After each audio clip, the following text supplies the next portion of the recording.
ఓం శ్రీ గణేశాయ నమః. ఓం శ్రీ గురుభ్యో నమః. ఓం శ్రీ మహాగాయత్రీమాత్రే నమః. శ్రీ మహాగాయత్రీమాత యూట్యూబ్ ఛానల్కు శ్రోతలందరికీ సాదర స్వాగతం.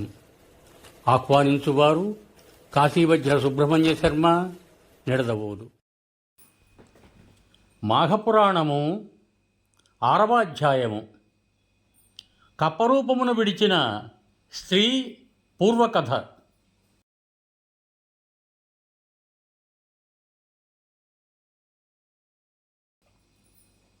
అట్లు గెంతుటలో మండపం వద్దకు వచ్చి చూచుతుండగానే కొంచెములో హఠాత్తుగా కప్పరూపమును వదిలి మునివరితగా మారిపోయెను. ఆమె నవ యవ్వనవతి, అతి సుందరాంగి. గౌతమ ఋషిని చూడగానే ఆమెకు జ్ఞానోదయమై తన యొక్క పూర్వజన్మ వృత్తాంతమంతయు జ్ఞప్తికి వచ్చినది.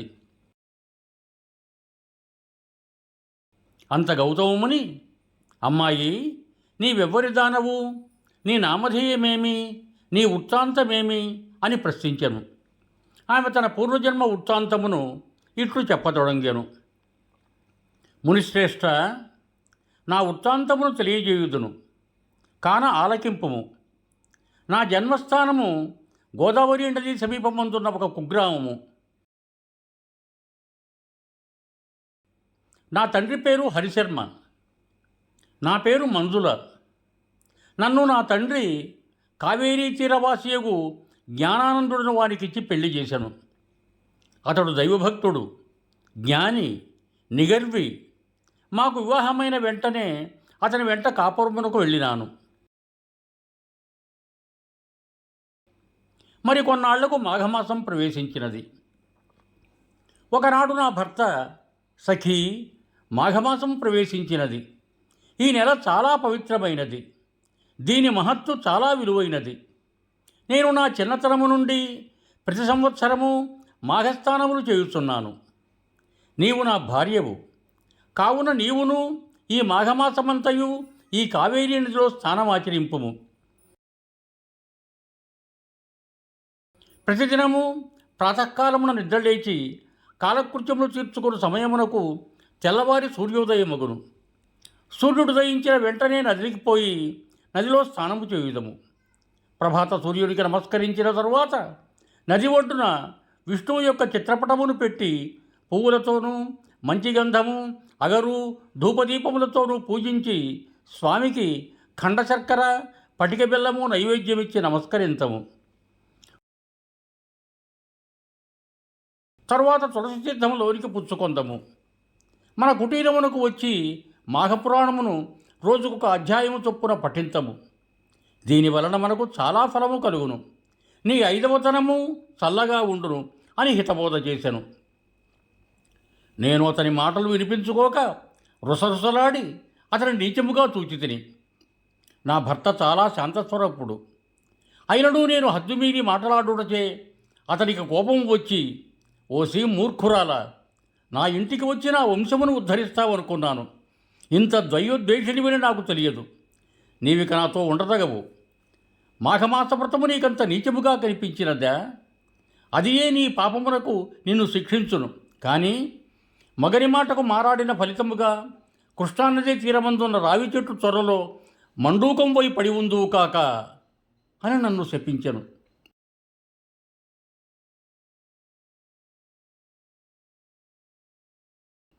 వారి సింహగర్జనకు వణికిపోతిని, వారి శాపమునకు భయపడిపోతిని, వారి రౌద్రాకారమును చూడజాలకపోతిని. నాకు జ్ఞానోదయము కలిగినది. నా తప్పు నేను తెలుసుకున్నాను. అయ్యో, ఎంతటి మూర్ఖత్వముగా ప్రవర్తించి తిని అని పశ్చాత్తాపము కలిగినది. వెంటనే నా భర్త యొక్క 2 పాదములు పట్టుకొని, నాకు ఈ శాపము ఎట్లు పోవును? మరలా నిన్నెటులో నేను కలుసుకొందును? నాకు ప్రాయశ్చిత్తము లేదా అని పరిపరి విధాల ప్రార్థించగా నా భర్త కొంత తడవాలోచించి ఒక గడువు పెట్టెను. అది ఏమనగా, గౌతమ మహర్షి గోదావరీ తీరమందున్న తన ఆశ్రమము నుండి ఉత్తరదేశ యాత్రలు చేయుటకు బయలుదేరి తిరిగి మాఘశుద్ధ దశమి నాటికి కృష్ణానది స్నానమును చేయుటకు వచ్చెదరు. అలాంటి సమయములో నీవు వారిని దర్శించిన ఎడల ఆ మహర్షి ప్రభావం వలన నీకు నిజరూపము కలుగును అని చెప్పుచుండగానే నేను కప్పరూపమును దాల్చి తిని. నా భర్త కూడా నా మూర్ఖత్వమునకు విచారించెను.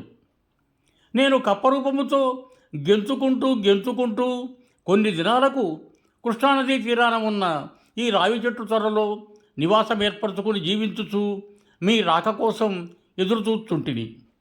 ఇది జరిగి ఎంతకాలమైందో నాకు తెలియదు అని తన వృత్తాంతమును గౌతమ మహర్షికి మంజుల తెలియజేశాను.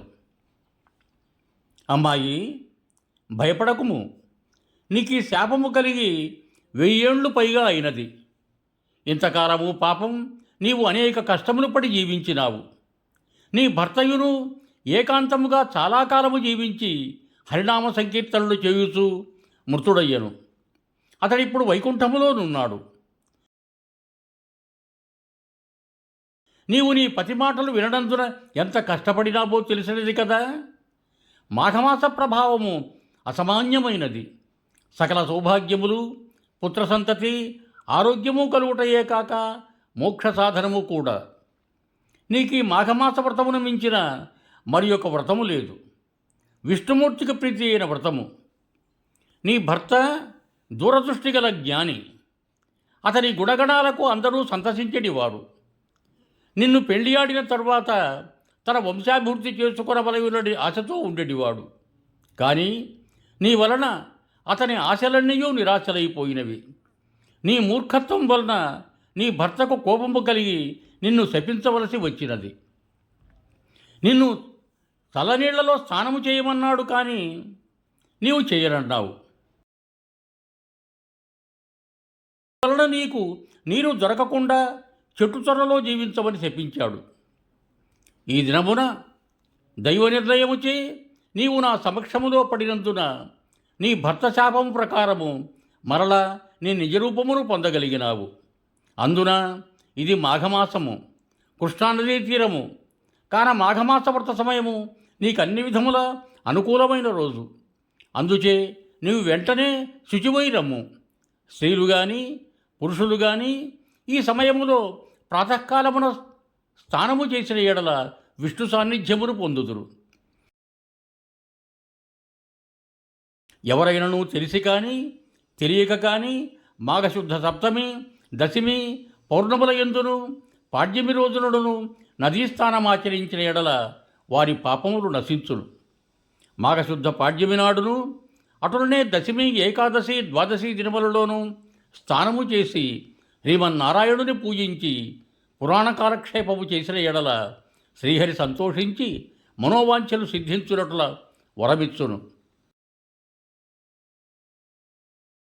భక్తి శ్రద్ధలతో మాఘపురాణము వినిన మోక్షప్రాప్తి కలుగును అని గౌతముని ఆ మునిసతితో చెప్పినట్లుగా మహేశ్వరుడు పార్వతీదేవితో ఈ కథ చెప్పాను. యువం భూయాత్. సర్వే జనా సుఖినో భవంతు. ధన్యవాదములు. మీకు నా ఈ వీడియో నచ్చినట్టయితే దయచేసి ఒక లైక్ కొట్టి షేర్ చేసి సబ్స్క్రైబ్ చేయ ప్రార్థన. మీ బంధుమిత్రులకు నా ఈ వీడియోలను షేర్ చేయండి. మరొక్క మారు ధన్యవాదములతో భవదీయుడు కాశీవజ్ర సుబ్రహ్మణ్య శర్మ, నిడదవోలు, తూర్పుగోదావరి జిల్లా.